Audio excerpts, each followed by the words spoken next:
Gema no es una estudiosa de la pasión, no es una especialista en la pasión. Ella no sabría decir, es que esa palabra griega que puso Juan significa y tal, eso no le importa a ella. Ni si Anás era un yerno de Caifás, ella no entra en esas cosas. Gema lo que hace es, mejor dicho, a ella se le concede, recibe el regalo, dada su docilidad espiritual y su fidelidad, de identificarse con Cristo en su pasión, tanto que esta identificación a veces se somatiza en su propio cuerpo. Y en uno de esos éxtasis dice: Jesús, Señor mío, cuando mis labios se acerquen a los tuyos para besarte, hazme sentir tu amargura. Cuando mi hombro se apoye en el tuyo, hazme sentir tu flagelación. Cuando mi carne entre en comunión con la tuya, hazme sentir tu pasión. Cuando mi cabeza se recline en la tuya, hazme experimentar tus espinas. Cuando mi pecho se acerque al tuyo, hazme sentir tu lanzada. O sea, es una súplica de que Cristo reproduzca en nosotros, en este caso en Gema, su misterio de amor doloroso o de dolor amoroso.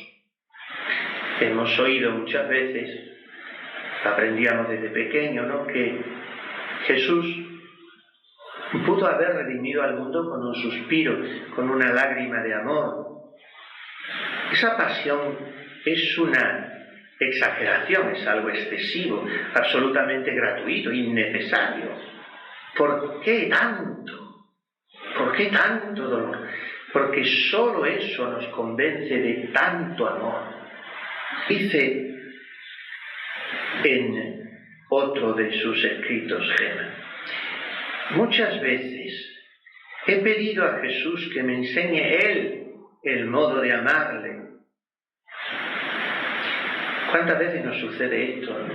Cuando va avanzando la vida espiritual, nos va sobrecogiendo un sentimiento como de fracaso, de frustración, de decir, si yo no amo a Dios, si es que me lo he estado creyendo tantos años, pero en realidad no. Mire, ni era tanto como el romanticismo de su noviciado, ni es usted tan atea como se cree ahora tampoco, ¿eh? Claro que le ama porque le ha entregado toda su vida. Pero sí que se da uno cuenta de que Él espera de mí que le ame más. Eso sí. Y uno le dice, Dios mío, enséñame a amarte, dame tu amor para amarte, porque yo no sé. Todo en mí es egoísmo. Y dice que le he pedido a Jesús que me enseñe Él el modo de amarle. ¿Y cómo le responde Jesús? Dice, y entonces Él me muestra sus llagas santísimas y me dice, mira cuánto he sufrido. Ese es el modo de amar. Mira cuánto he sufrido. ¿Ves esta cruz, estos clavos, estas espinas? Todo es obra del amor. Mira y aprende cómo se ama. Otras veces me dice, mira, hija mía, el mayor regalo que puedo hacer a un alma que quiero mucho es ofrecerle el sufrimiento. Y dice, yo no puedo dejar de arrojarme a los pies de Jesús y agradecerle mucho, porque me parece que también a mí me hace sufrir un poco. ¿Quieres saber cómo se ama? Le dice a Gema, mira mis llagas. Pues eso, que miremos sus llagas y nos sintamos nosotros, como dice Gema, un retoño de esas llagas, un fruto de su pasión. Y que, como siempre, pues acudamos a la Virgen a que ella nos enseñe a estar al pie de la cruz. El misterio de Getsemaní como lo que se ha venido llamando la pasión del corazón de Jesús. La pasión del corazón de Jesús. En Gema está eso muy revivido en su experiencia del sudor de sangre, que sabemos que experimenta con frecuencia porque una de sus maestras espirituales y que la curó de su enfermedad había sido la entonces beata Margarita María de Alacoque, y de ella y de toda la espiritualidad del Sagrado Corazón, que en el siglo XIX estaba muy viva en Italia, como en España, como en Francia, toma la costumbre de la hora santa reparadora. Y ella hacía esa hora santa viviendo intensamente ese momento con Jesús. No tanto en su oración, que solemos enunciar mal, primer misterio doloroso, la oración de Jesús en el huerto, sino que es la agonía de Jesús en Getsemaní, la lucha de las dos voluntades de Jesús, divina y humana. Experimentaba lo mismo que Jesús, Gema, una tristeza a par de muerte. Tristis est anima mea usque ad mortem, mi alma está triste hasta la muerte. ¿Y qué diré? Padre, líbrame de esta hora. O sea, nosotros entramos movidos por el amor y la compasión en una hora de la que Jesús quería salir, para sostenerle en esa hora como hacía el ángel. El ángel no vino a consolar a Jesús, no lo dice Lucas, que es el único, como evangelista de la misericordia, que habla del ángel. Así como es el único, como evangelista médico, que habla del sudor de sangre, que es un fenómeno físico relativamente explicable, sin acudir a ninguna causa extraordinaria.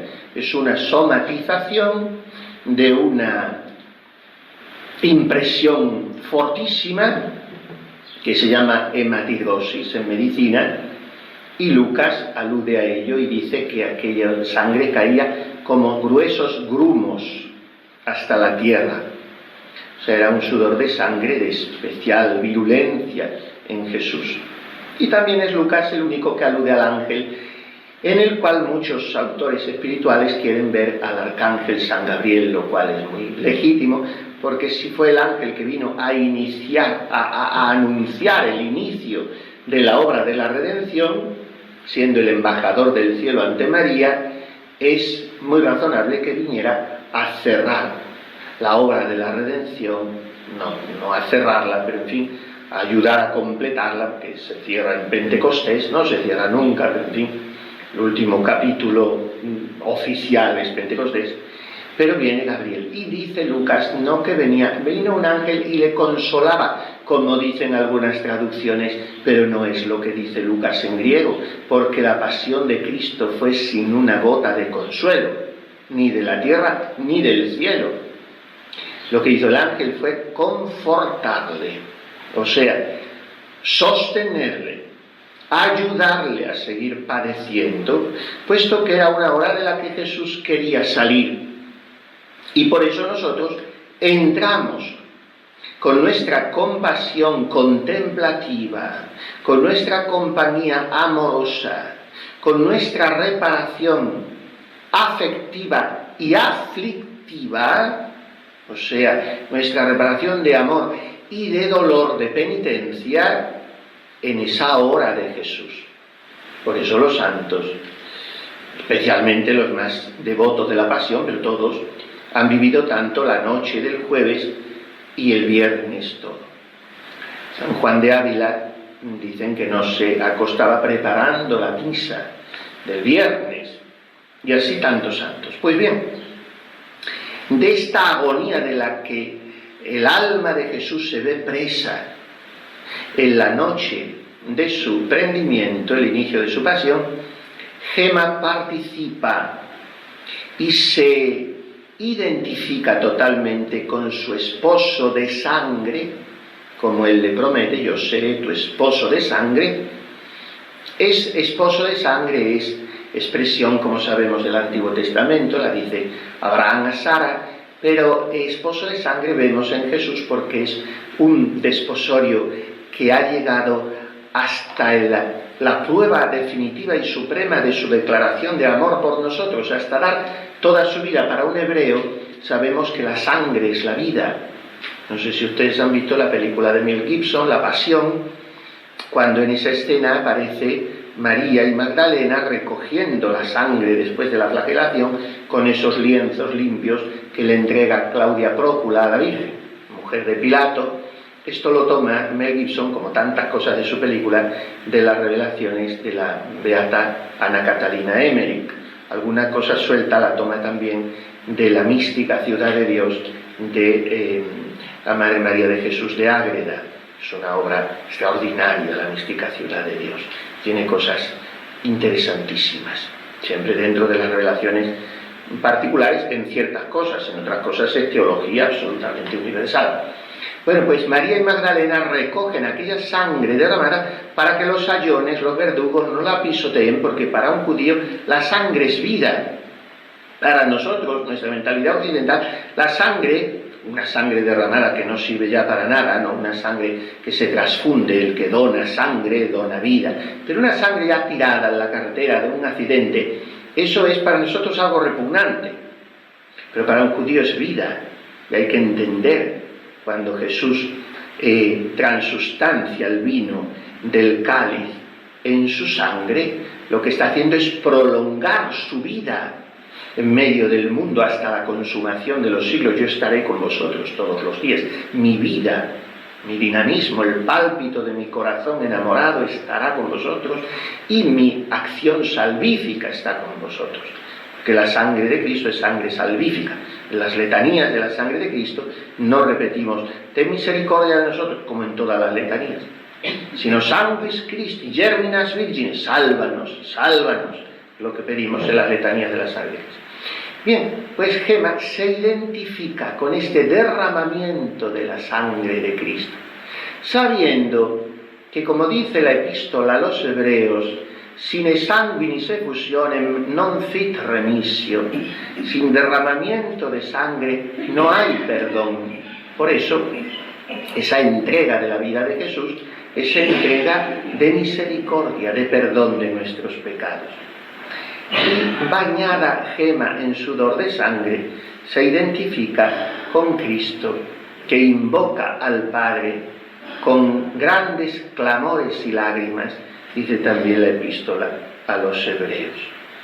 Dice el señor, el patriarca, el señor Matteo Giannini, el padre de la casa donde estaba, lo sabemos bien, acogida, ¿no? Dice, parecía que Gema tuviera una gota de sangre en cada cabello.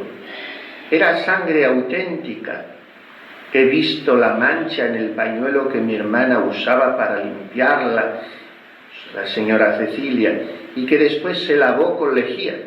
Primeramente la sangre fluía del cuero cabelludo, después en toda la frente, formando como una corona de gotitas rojas que se deslizaban sobre el rostro. Este sudor de sangre en la frente lo he visto solamente una vez.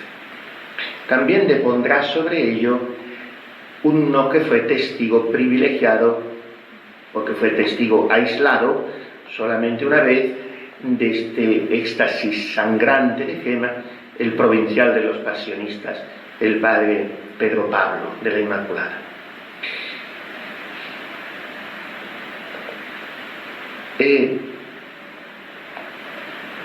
Esta aparición visible, porque otras muchas veces era su vibración al unísono con los sentimientos de Cristo en Getsemaní, sin una visualización externa, pero esta aparición visible de este sudor de sangre corresponde a los sentimientos del corazón de Gema. Y este testigo privilegiado del que hemos hablado, el padre Pedro Pablo, provincial, dice que estos estigmas y sudor de sangre en Gema eran efecto del amor de Dios.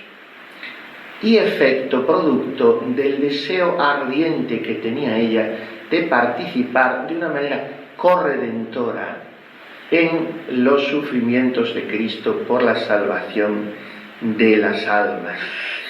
Bien, esto es a modo de introducción para ver cómo vive Gemma de una manera personal el misterio de Getsemaní. Hay muchos testimonios acerca de esto y hay pruebas del origen sobrenatural de este sudor de sangre en Gemma. En realidad lo que ella hace es revivir la historia de amor de la pasión de Jesús. Bien, dicho esto,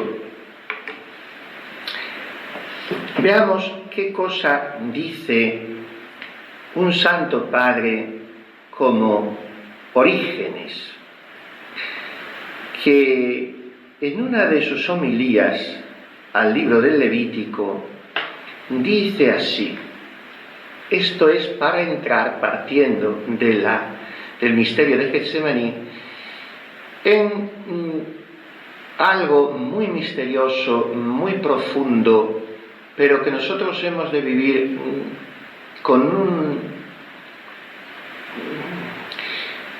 una profunda, íntima convicción de fe, pero no como una fe superpuesta a lo que percibimos, sino también con un sentido hondamente realista. Me estoy refiriendo a lo que llama con un análisis admirablemente bien hecho, puesto que es un gran filósofo, el padre Cornelio Fabro, y comenta sobre lo que dice Cornelio Fabro, lo comenta resumiéndolo también muy atinadamente el padre Artola, este tema, los dos.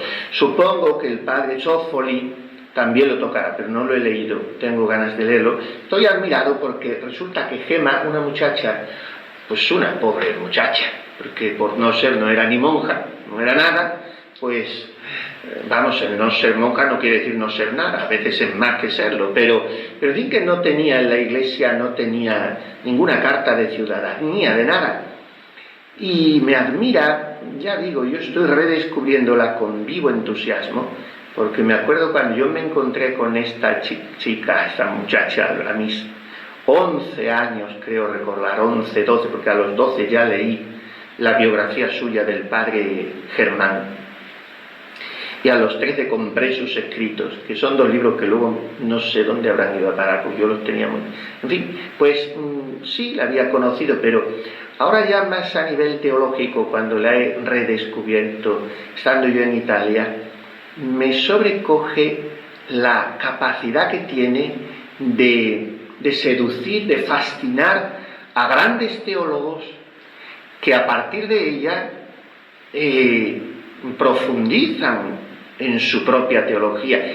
Y no es solamente el padre Fabro, que estamos hablando de un monstruo, el padre Cornelio Fabro. Lo que pasa es que no se habla de él, ni se le promociona, ni se hace propaganda, ni se editan sus cosas, porque era un hombre profundamente antimodernista, un hombre tradicional, que es la única manera de ser católico, y eso hoy no vende, y entonces no se le cita. Pero el padre Fabro, lo mismo que el padre Zófoli, pues otro verdadero fenómeno el padre Zófoli. Pero en fin, el padre Zófoli se atrevió a hacer análisis de realidades eclesiales, como se dice hoy, muy numerosas, pero que él retenía muy preocupantes. Ahí están sus estudios, y eso no se le perdona tampoco. Pero hay otro monstruo también, y santo, italiano, que cuando yo estuve la última vez en la casa de Santa Gemma en Lucca, me dijeron: en esta habitación ha vivido largas temporadas para estudiar a Gemma. Don Divo Barsotti, otra personalidad extraordinaria. Y en fin, eran pues aquellos, como se decía entonces, padres graves que no tienen nada que ver con otros padres leves. Y entonces pues estudiaron a Gemma de una manera. Y en este tema de la contemporaneidad ha sido un verdadero maestro en este estudio, nada fácil, porque es muy filosófico, el padre Fabro. Pero vamos a ver si lo desentrañamos un poco, partiendo de... él no lo cita, me ha extrañado mucho, he echado dos cosas de menos. Claro, uno lee las grandes cosas y como quien hemos estudiado un poco tenemos esa deformación, somos un pigmeo al lado de estos gigantes, pero cuando les dice, he hecho a faltar tal cosa, yo he echado a faltar dos cosas en el estudio, el capítulo correspondiente al libro del padre Fabro sobre la contemporaneidad de Gema con la pasión. He echado a faltar el aspecto eucarístico, cómo vive eso Gema desde la Eucaristía, y he echado a faltar la alusión a la encíclica, que es el documento del magisterio eclesiástico donde se trata esto paladinamente, que es la Miserentissimo Redemptor del Papa Pío XI, del año 22 o por ahí, me parece que es. Bueno, pues vamos primero a partir de una cita de Orígenes, en su homilía séptima al Levítico. Orígenes dice, Salvator meus luget etiam nunc peccata mea, que quiere decir, mi Salvador llora también por mis pecados, llora también por mis pecados, aludiendo al llanto de Jesús en su pasión. Cristo en los días de su vida mortal, a gritos y con lágrimas presentó oraciones y súplicas a quien podía salvarlo de la muerte y fue escuchado por su reverencia. Entonces mi Salvador llora también por mis pecados. Recordemos la cita que de Santa Teresa de Jesús hacíamos esta mañana. No os pido más de que le miréis. Y entonces miraros a Él con unos ojos hermosos y piadosos y llenos de lágrimas. O sea, no es que mi Salvador lloró, es que mi Salvador llora hoy. El llanto de su pasión fue realizado en un hoy. La pasión de Cristo, lo veremos un poco después, no debe ser vista en pasado, porque no es real esa visión de su pasión. ¿Cuánto sufrió Jesús? Eso no es exactamente así. Jesús sufre en un presente continuo, inacabado.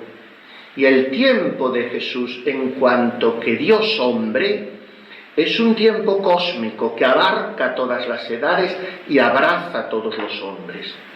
Por eso, Salvator meus luget etiam nunc peccata mea.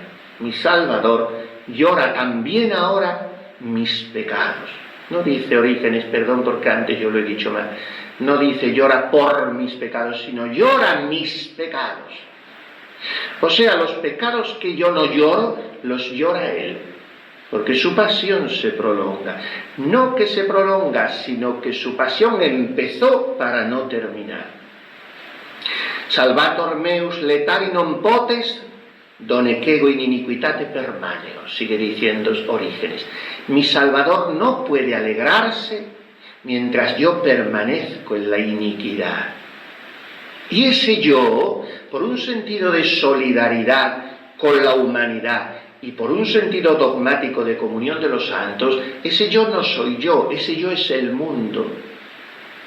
Porque mi pecado es un pecado que repercute en la humanidad, como dice San Juan Pablo II en su exhortación apostólica Reconciliatio et Penitencia. Dice que hoy vivimos en una estructura de pecado. No es que sean tanto pecados aislados, que esto ha sido siempre. Cada hombre es pecador. In peccato concepit me mater mea, decimos en el Miserere. Sino que el mundo de hoy está montado sobre una estructura de pecado. Hoy estamos caminando a pasos agigantados, de alguna manera estamos ya dentro de él, en eso que llaman nuevo orden mundial, que es la pretensión satánica de hacer una religión universal absolutamente amoral, donde quepan todas las religiones, habiéndose previamente desdibujado todas, pero siendo más indulgentes con todas las que no sean la religión católica, léase el Islam. Todo eso que empieza de una manera esbozada en la masonería, y que está muy vivo hoy en todos los gobiernos, legislaciones de Europa, con toda la cantidad de leyes inicuas que nos han invadido y que son una verdadera carcajada satánica en medio del mundo: el divorcio, el aborto, el matrimonio antinatura, la eutanasia, es todo horrible. Bueno, pues eso es una estructura de pecado. Y eso es lo que hace decir a Pascal, en cierto sentido, no solo en ese, ahora veremos que hay otros sentidos, en sus pensamientos, esa sentencia que es archiconocida y que nos espolea, ¿no?, para nuestra vida espiritual. Cuando Pascal, Blaise Pascal, ese pensador francés, siglo XVII, dice: Cristo está en agonía hasta el fin del mundo, por eso no podemos dormir. Es una alusión muy clara, muy explícita a Getsemaní. Ni siquiera una hora habéis podido velar conmigo. No es que no sea fiel en un sentido espiritual, es que no es ni siquiera educado a nivel humano el dormir cuando otro está, no digo ya sufriendo, sino en agonía de muerte, sudando sangre, temblando por nuestros pecados. No podemos dormir. ¿Por qué? Porque hemos sido hechos contemporáneos de Cristo. Cristo nos ha introducido en su tiempo. Esta idea, que me ha gustado mucho ver cómo desgrana el padre Fabro, yo pensaba hablar de ella, pero trayendo aquí lo que dice San Juan Pablo II al inicio de su magnífica encíclica, el testamento que nos dejó Juan Pablo II fue eucarístico, porque dejó abierto un año eucarístico sin terminar, lo cerró Benedicto XVI, y para eso nos regaló una encíclica, Ecclesia de Eucaristía. En esa encíclica empieza más o menos la encíclica diciendo que la Eucaristía nos hace contemporáneos de Cristo. No porque nos traslade a la Palestina del año 25 o 30, sino porque nos abduce como en un torbellino de eternidad, en el tiempo sin tiempo del Cordero, que es un tiempo que abarca todos los tiempos. Cuando Jesús, por su ascensión, entra en el cielo, no es que rompe una nube y atraviesa un umbral de perlas y diamantes y se sienta a la derecha del Padre en un cojín y allí lleva 2000 años. Esos son visiones simplistas, infantiles. Cristo entra en la dimensión de Dios en el momento de su resurrección, no en la ascensión. Esto lo explica magníficamente Benedicto XVI en su libro Jesús de Nazaret. En la ascensión se produce una escenificación definitiva de esa entrada de Cristo en la dimensión del Padre. Pero ¿qué pasa durante esos 40 días de la resurrección a la ascensión? ¿Que Cristo está escondido en una cueva y de vez en cuando sale a saludar? Eso no pasa, sino Él ha entrado ya en otra dimensión. Pero qué misteriosa es esa dimensión, que donde no hay tiempo ni espacio, Jesús existe como hombre y María existe como mujer, con su cuerpo. Y nuestro Padre San José también, porque no hay quien nos lo quite, que él también está, no van a estar separados los tres. Él también está con su cuerpo. Toda la piedad de todos los siglos ha creído la asunción de San José, no vamos ahora a decir. Pero miremos a Jesús, que es en el que estamos. Pues Jesús entra en una dimensión absolutamente nueva, en la que no había entrado como hombre. Él como hombre entra en la dimensión de los hombres en el momento de su encarnación en el seno de María, después de una manera visual ya en el momento de su nacimiento, y vive esos 33 años. Hay chispazos, uno fue en el bautismo, en que se abre el cielo, aparece la voz del Padre, otro todavía más sensible fue en el Tabor, chispazos en que él como que se asoma a esa dimensión, pero en esa dimensión entra totalmente ya en su resurrección. Entonces Cristo no es que abandona nuestro tiempo, es que se lleva consigo nuestro tiempo y lo asume en él. Y entonces nos está incluyendo a nosotros en su tiempo. Y está haciendo que su vida abarque todos los tiempos y abrace a todos los hombres. Y nos está haciendo beneficiarios de esa contemporaneidad que nos regala. Y entonces con los místicos, con las almas especialmente entregadas a su obra, él se vuelca y presencializa esto.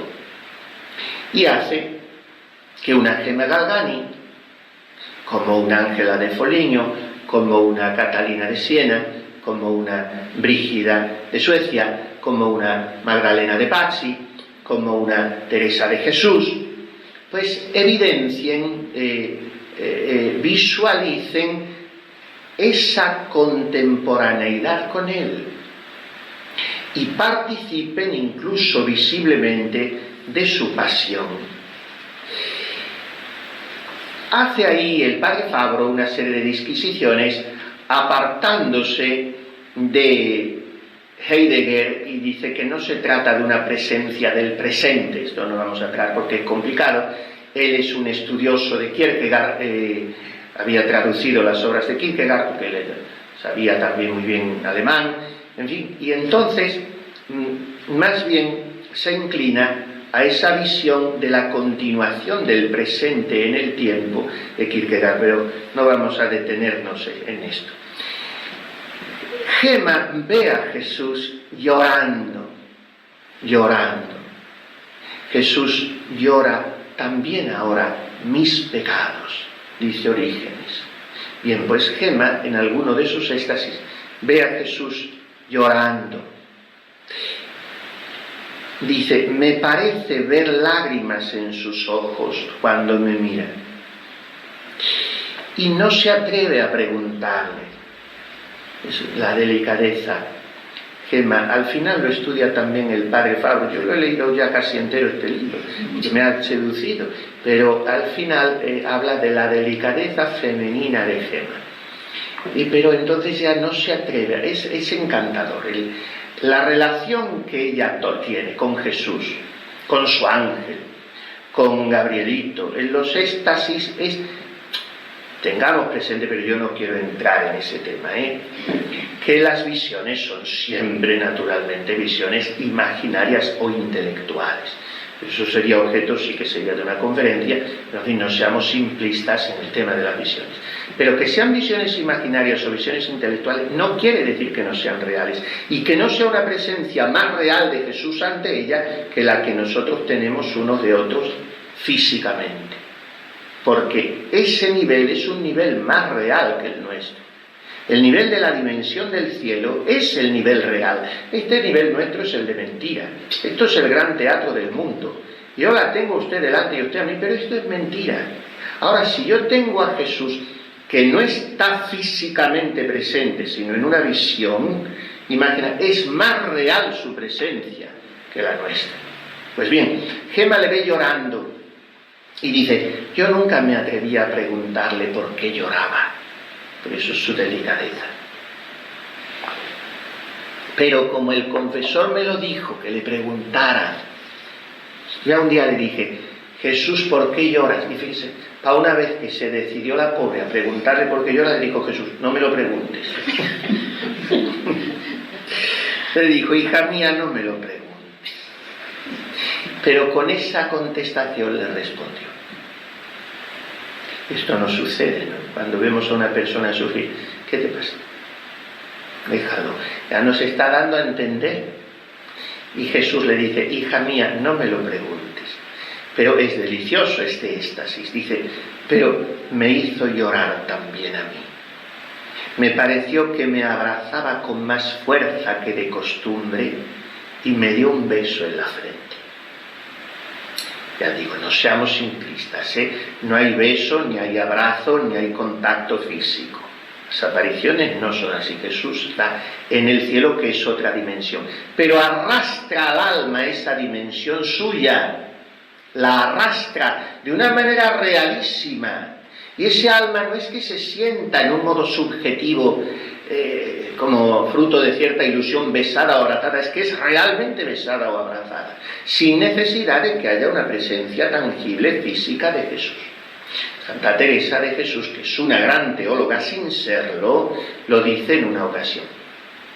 Por algunas cosas que me dijo, me pareció, en una aparición del Señor, que nunca bajó a comunicarse con nadie a la tierra después de su ascensión, si no es en el Santísimo Sacramento.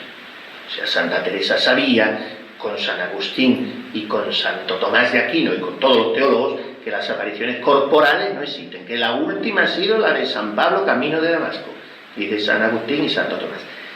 ¿Eso quita realismo? No. Eso da más realismo, porque el alma es transportada a las regiones celestiales. No es que Jesús venga a la celda del convento y Santa Faustina Kowalska se lo encuentre todos los días, a todas horas, cuando abre la puerta de la celda, allí está Jesús. Mira que otra vez está aquí, que ha venido. No es que Jesús ha venido, es que Faustina ha sido llevada a donde está Jesús. Y así Gemma o Margarita María, en fin. Pues dice, yo no le pregunté nada, pero continuó llorando. ¿Y si fuera yo, Padre mío? Dice al Padre Germán, quien hace llorar así a Jesús. Y empieza introduciéndose en esa intuición sobrenatural de la contemporaneidad de la pasión de Jesús. Jesús sufre hoy por ella. Jesús sufre hoy por mí. Cuando veo llorar a Jesús, me traspasa el corazón. Pienso que con el pecado he agravado la opresión de que fue colmado en la oración del huerto. O sea, ha sido metida en el tiempo sin tiempo de Jesús. En aquel momento, Jesús vio todos mis pecados, todas mis faltas, y al mismo tiempo el puesto que yo habría ocupado en el infierno si el corazón de Jesús no hubiera implorado para mí el perdón. O sea, Jesús llora como en el huerto porque sigue en el huerto. En aquel momento vio todos mis pecados.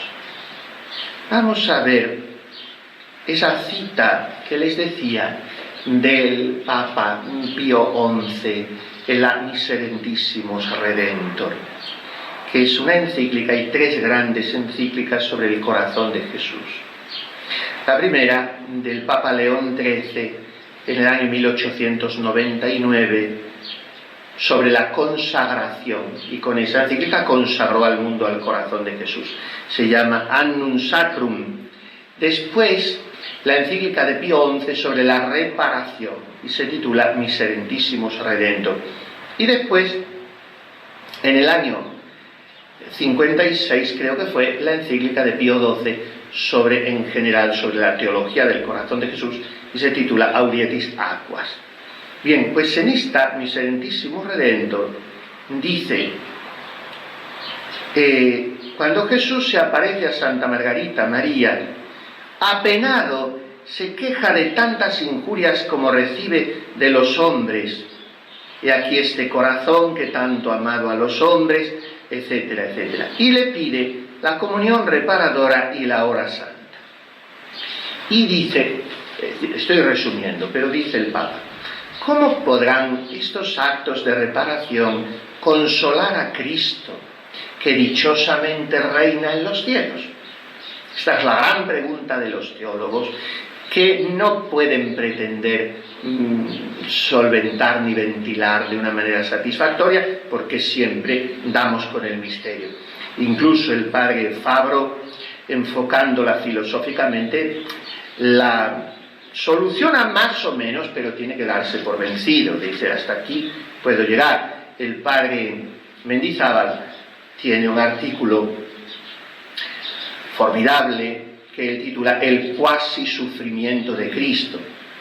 Claro, sabemos que Cristo en el cielo no puede sufrir, pero dice Mendizábal, no puede sufrir metafísicamente hablando, ontológicamente, en cuanto a su ser, porque es en el estado de visión beatífica, no se puede sufrir, pero sí que puede sufrir psicológicamente hablando, en cuanto a su sensibilidad humana. De alguna manera es lo que dice Fabro después, ya veremos. Pues dice, ¿cómo se puede consolar a Cristo que dichosamente reina en los cielos? Respondemos con palabras de San Agustín, dame un corazón que ame y entenderá lo que digo.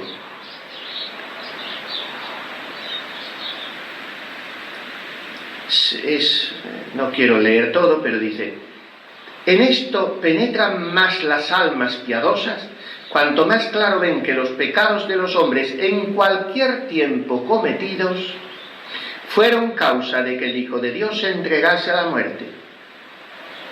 Y aun ahora esta misma muerte, con sus mismos dolores y tristezas, de nuevo le infieren, ya que cada pecado renueva a su modo la pasión del Señor, como dice el apóstol. Nuevamente crucifican al Hijo de Dios y le exponen a vituperio. Que si a causa también de nuestros pecados futuros, pero previstos, el alma de Cristo Jesús estuvo triste hasta la muerte, sin duda algún consuelo recibiría de nuestra reparación, también futura, pero prevista, cuando el ángel del cielo se apareció para confortar su corazón oprimido de tristeza y angustia. Así, aún podemos y debemos consolar aquel corazón sacratísimo, incesantemente ofendido por los pecados y la ingratitud de los hombres, por este modo admirable pero verdadero.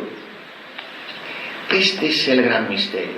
Cristo en Getsemaní se sentía hundido ante la losa incalculablemente pesada de los pecados de todos los hombres, de todos los tiempos y lugares. Y como si hubiera visto ante él desfilar una película con todas las situaciones y circunstancias que, como una carcajada satánica, constituyen la cadena incesante de pecados de todos los hombres de todos los tiempos. Pues al mismo tiempo, el ángel viene a confortarle, ¿cómo? Anticipándole los provechos que su pasión, que su sangre va a hacer en las almas.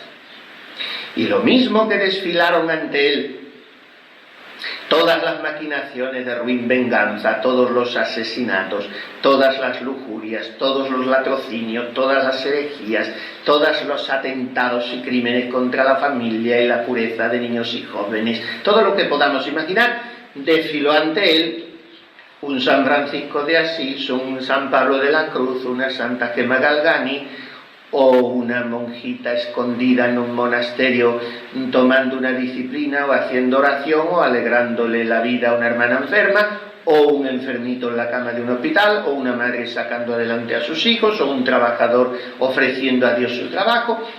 Pero no solo eso. No es que por un lado Cristo viera a los malos y por otro el ángel le trajera a los buenos, sino que Cristo en Getsemaní me vio a mí malo y bueno. Y entonces Cristo en Getsemaní me vio a mí como sacerdote, al mismo tiempo indigno y enamorado de él. Y la vio usted como religiosa, al mismo tiempo mediocre y tibia, y ardiendo en deseos de ser santa, porque somos así. El trigo y la cizaña crecen juntos, pero Jesús, que es tan bueno, se queda con el trigo. Y esta es la posibilidad que tenemos nosotros de consolar su corazón. Y este es el misterio por el cual somos contemporáneos de él, que continúa llorando.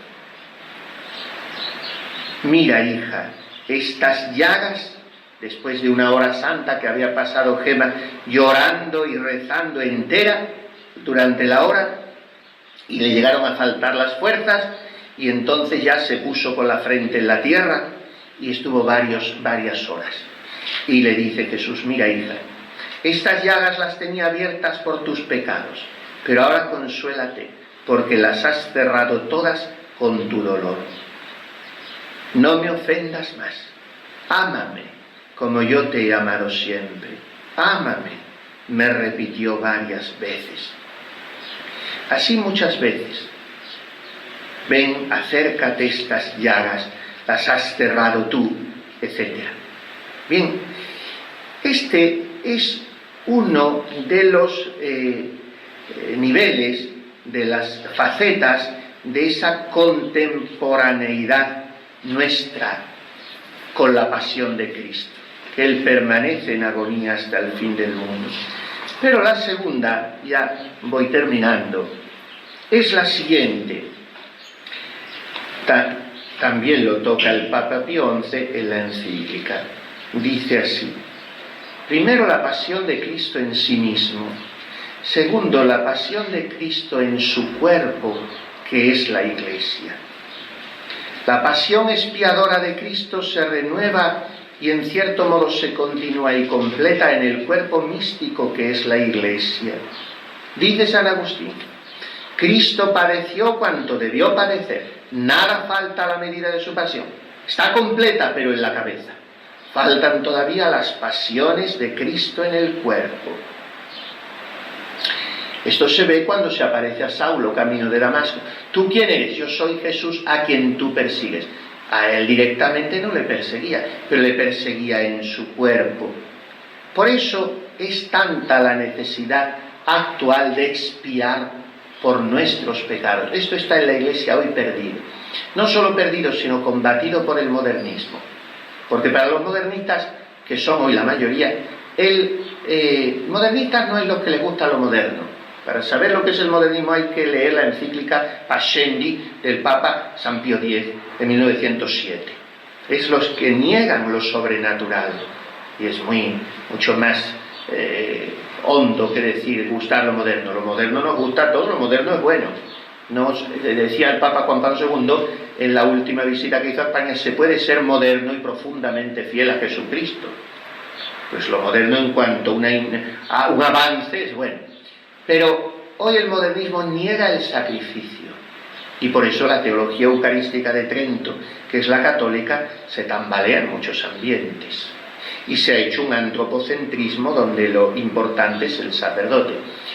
Y claro, ese aspecto de expiación, de reparación, de desagravio, se olvida. Lo dijo Benedicto XVI en su última visita a Fátima en el año sacerdotal 2010. La Iglesia debe reaprender la penitencia y la reparación, porque la ha olvidado. Pues bien, es necesaria la expiación. ¿Por qué? Porque la pasión de Cristo se prolonga en su cuerpo, que es la Iglesia. Prolonga su agonía en sus discípulos. Jesús ha sufrido por los pecados de todos los hombres y todos los tiempos. Gema dice: Jesús sufre ahora, llora ahora, se queja ahora, se apena ahora. ¿Por qué? Porque los hombres continuamos pecando ahora. Por eso Pascal termina así su pensamiento. Cristo está en agonía hasta el fin del mundo, por eso no debemos dormir, porque Él ha muerto y sufrido por todos los pecados de los hombres de todos los tiempos. Estas cosas las escribe Gema, no las escribe porque ella no escribió nada más que unas pocas cartas, y bueno, escribió su autobiografía y su diario, sí que escribió bastante, pero bueno, para 25 años bastante, pero no es una gran producción. Pero lo más importante es lo que se transcribe de sus éxtasis, lo poco que se transcribe gracias a la señora Cecilia y la familia Giannini, que tenían que tener un monumento, porque ellos fueron los que nos transmitieron todo esto. Pero ¿cuántos éxtasis de Gema no tenemos transcritos? Desgraciadamente. Pero en sus éxtasis ella se pronuncia así, siempre con ese ahora, ahora, ahora, que la hace contemporánea de Jesús. Bueno, pues estos éxtasis son, como sabemos, están transcritos en los 4 últimos años de su vida, que fue los que vivió con esta familia. Por lo tanto, hasta 1903. Demos un salto de 10 años en el tiempo. Y vamos a otro éxtasis de otra alma santa, en 1913, también en Italia, más al sur, y veremos frases literalmente clavadas de Gema. ¿Este hombre había leído a Gema? Pues es posible, porque al año siguiente de la muerte de Gema ya empiezan a correr algunas cosas, y muy poco después la biografía del padre Germán, que está admirablemente confeccionada, porque está muy bien organizada y recoge muchas cosas. Y después en España, a mí el librito que me han dado de los éxtasis y escritos de ella está editado en Barcelona en 1914, de manera que a los 11 años ya están en España corriendo las cosas de ella, en Italia antes. Pues el libro está traducido por un jesuita español que tiene un prólogo simpaticísimo, muy encomiástico. Dice: amable lector, como empezaban antes los prólogos, caro lector, puedes decir, ahí va otro libro. No es otro libro, este libro es distinto de todos los que hasta ahora te han venido a las manos. Empieza diciendo. Bueno, pues esta alma mística a la que me estoy refiriendo es San Pío de Pietrelcina. Él tiene un éxtasis en 1913 en el que ve a muchos sacerdotes como, es una palabra que no dice, el padre alude a este éxtasis, transcribe algunos parágrafos, el padre Fabro, pero no dice la palabra fuerte del padre Pío. El padre Pío dice macellai, muchos sacerdotes son carniceros en el altar. Y dice así: me interesa leérselo porque la vida de ustedes es inmolarse y ofrecerse por los sacerdotes, interceder por nosotros y reparar por nuestros pecados, antes que por los de los fieles, por los de los sacerdotes. Una vez me dijo Jesús, dice Gema, que quería que rezase mucho por los sacerdotes. Hija mía, si no fuera por el respeto a estos ángeles que están a mi alrededor, le dijo en misa en la iglesia de la Rosa, yo he ido y me he puesto allí en el sitio donde ella se ponía, era al final, casi en la entrada, se ponía es como un coro. Esa iglesia a los 2 lados de la pared tiene como un coro donde se sientan ustedes en unos sitiales y luego un reclinatorio así, y ahí se ponía, y yo decía, ¿y por qué se ponía en el último banco? Ella tan enamorada de la Eucaristía. Porque para que nadie le viera, como caía en éxtasis a la mínima, y sobre todo después de comulgar, se quedaba allí en la puerta junto a eso para que nadie la viera.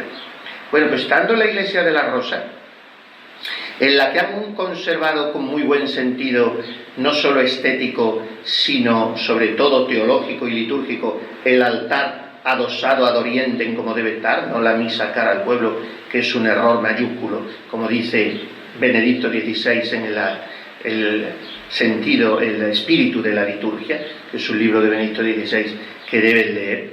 Bueno, pues en esa iglesia de la Rosa ella tuvo esta revelación, donde iba a misa todas las mañanas, donde se confesaba con Monseñor Volpi, que es un misterio para mí, que con lo gordo que era, salía al confesonario por una ventanuca que había en lo alto de la pared y tiraba una escalera de madera y por ahí bajaba todos los días porque vivía encima de la... Es muy simpático. Cuando ves a Luca y ves las cosas donde vivió y cómo eran las cosas, es muy simpático.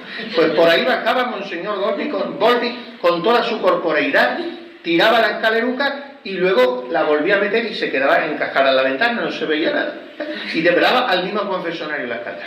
Pues ahí iba Gema a la iglesia de la Rosa, porque es la Virgen de la Rosa, y dice, Jesús me dijo, hija mía, si no fuera por el respeto a estos ángeles que están a mi alrededor, ¿a cuántos sacerdotes no fulminaría yo en el altar?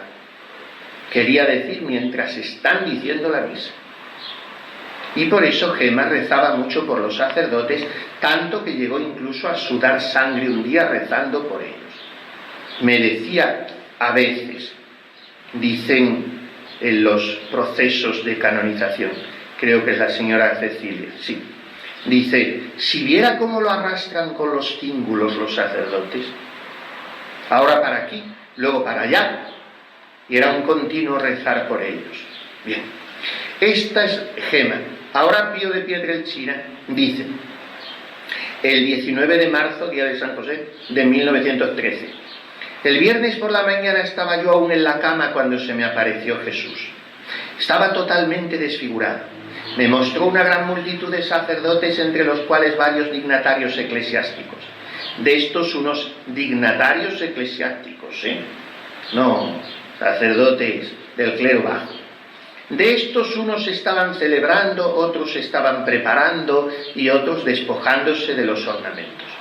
El ver a Jesús con aquella angustia me daba mucha pena. No obtuve ninguna respuesta, pero su mirada se dirigía hacia aquellos sacerdotes y, como si se hubiera cansado de mirar, retiró la vista. Y cuando la alzó hacia mí, vi con gran horror que 2 lágrimas le surcaban las mejillas.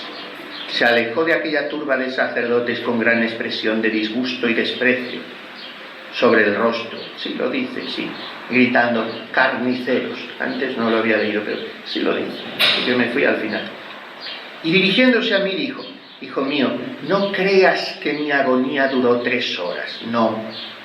Yo estaré, por las almas más beneficiadas por mí, en agonía hasta el fin del mundo. Durante el tiempo de mi agonía, hijo mío, no hay que dormir. Son las palabras de Pascal. Mi alma va en busca de alguna gota de piedad humana. Pero por desgracia me dejan solo bajo el peso de la indiferencia. La ingratitud y el sueño de mis ministros me hacen más gravosa la agonía. ¡Ay de mí! ¡Qué mal corresponden a mi amor!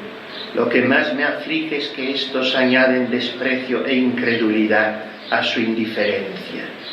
¿Cuántas veces estuve por fulminarlos allí mismo, si no fuera retenido por los ángeles y por las almas enamoradas de mí?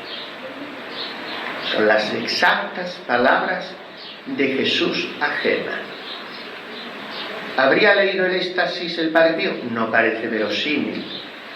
Es el mismo Jesús el que habla con los mismos sentimientos y dice que detienen su ira ante la indignidad de muchos sacerdotes, los ángeles. Por eso la devoción, Gema la vivió de una manera extraordinaria a los ángeles, pero debemos explotarla mucho, esa devoción, en la misa. Los ángeles están allí. Yo cuando hoy veo las iglesias convertidas en mercados, por no decir en carnicerías, la gente entra desnuda, los sacerdotes ni los obispos no decimos nada para evitar eso. Comulgan de cualquier manera, la comunión en la mano es un espanto, las partículas van al suelo, no hay reverencia, nadie hace nada, nadie hace nada. La Virgen Santísima dijo a la pequeña Jacinta en el hospital de Doña Estefanía en Lisboa, cuando iba a morir solita, la Virgen le dijo muchas cosas, y una de las que le dijo: de las cosas que más molestan y ofenden a mi hijo es que la gente hable en la iglesia tanto. En el año 20 le dijo aquello ya. ¿Qué diría hoy? No hay silencio, aparte de las comuniones sacrílegas, en fin. Pues todo eso, somos carniceros. Son palabras duras, no las predicamos, sorprenden, pero están en los santos, no descubrimos nada. Y aún el Padre Pío se cayó mucho, porque dijo, continuó aún Jesús, pero lo que dijo, no podré revelarlo jamás a ninguna criatura de este mundo. O sea, Jesús sigue sufriendo por nosotros. En Él mismo, porque su agonía no ha terminado, porque ha entrado en una dimensión nueva del tiempo que hace que el tiempo no termine ni se corte. En su cuerpo místico, por su pasión eucarística, la que le proporcionamos sus sacerdotes, sus almas consagradas, los cristianos tibios e infieles, y por un sentido de solidaridad en los creyentes. Esa contemporaneidad de Cristo es una contemporaneidad, una sintonía en el tiempo con nosotros por la solidaridad con los pecados del mundo, produciéndose como una repetición realista de su pasión. La Virgen hizo a aquellos niños de Fátima descubrir cosas que muchos grandes teólogos no descubren. Y desde que vio a la Virgen, Francisco no tuvo otra obsesión que esta: consolar a Jesús. Estando con Jesús escondido, consolarle en la Eucaristía. Pidamos a la Virgen que nos haga la gracia de desearlo mucho, el consolar a Jesús.